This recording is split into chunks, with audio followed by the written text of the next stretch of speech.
महाराष्ट्रातील 48 लोकसभा जागांमधून 19 जागांसाठी 24 एप्रिल रोजी निवडणुका पार पडणार आहेत। त्यातील 6 जागा मुंबईमध्ये, 2 जागा ठाण्यामध्ये तर प्रत्येकी 1 जागा रायगड, भिवंडी आणि पालघरमधील आहेत। त्याचप्रमाणे 6 जागा उत्तर महाराष्ट्र आणि 2 जागा मराठवाड्यातील आहेत। एकूण 1054 उमेदवार लोकसभा निवडणूक रिंगणात उतरले आहेत। त्यातील 229 उमेदवारांनी शेवटच्या दिवशी आपला नामांकन अर्ज दाखल केला। उमेदवारांच्या अर्जाची छाननी आणि उमेदवारांचा उमेदवारी अर्ज मागे घेण्याच्या प्रक्रियेनंतर हा आकडा आणखी कमी होऊ शकतो।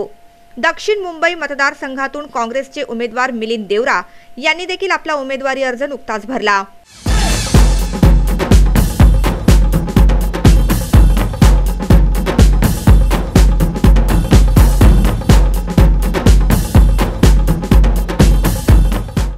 आई बिलीव कि हमारे ताकतों के आधार पर, हमारे जो काम के आधार पर, हमारी पूरी टीम जो यहाँ साउथ बम्बई के सभी एमएलए जो यहाँ शामिल हैं, पूरी टीम के आधार पर कांग्रेस पार्टी, राष्ट्रवादी कांग्रेस पार्टी के कार्यकर्ताओं के बल पर हम दोबारा इस चुनाव जीत के आएंगे। मिलिंद देवरा यांनी 2 वेळा दक्षिण मुंबईमधून जनतेचे प्रतिनिधित्व खासदार म्हणून केलाय।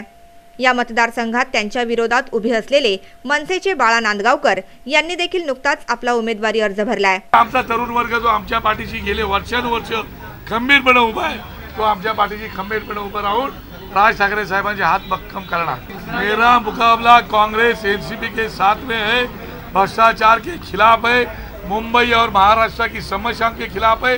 और साउथ मुंबई में जो हमारे साउथ मुंबई में सभी धर्मों के लोग रहते, उनकी समस्या आज तक हल नहीं हुई, वो समस्या छुड़ाने के लिए मेरा लड़ाई है।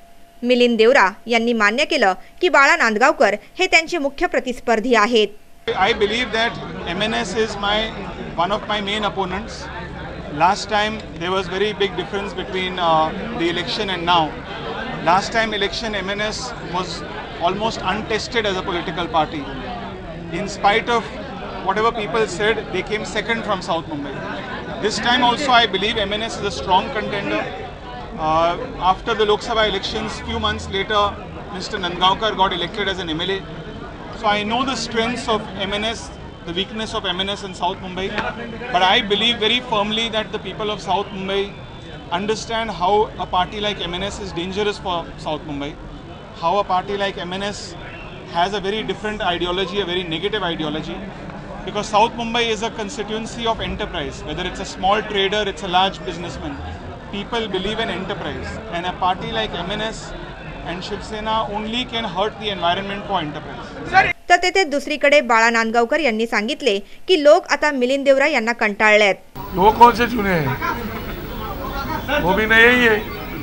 उसको पता है क्या मुंबई की समस्या क्या है, दिल्ली की समस्या क्या है? वो तो बस चल रहा है।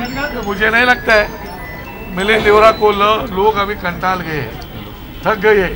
वो मिलते नहीं, अपॉइंटमेंट देते नहीं, सारा टाइम तो उनका दिल्ली में चलता है, पार्टियों में बड़े बड़े ऐसा लोग कहते, बाकी गिटार बजाते।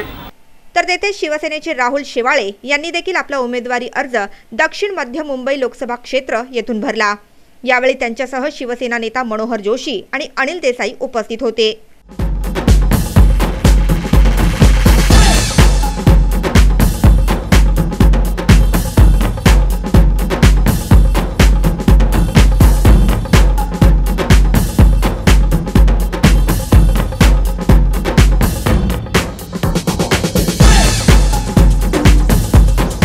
ब्युरो रिपोर्ट NMTV बातमीपत्र।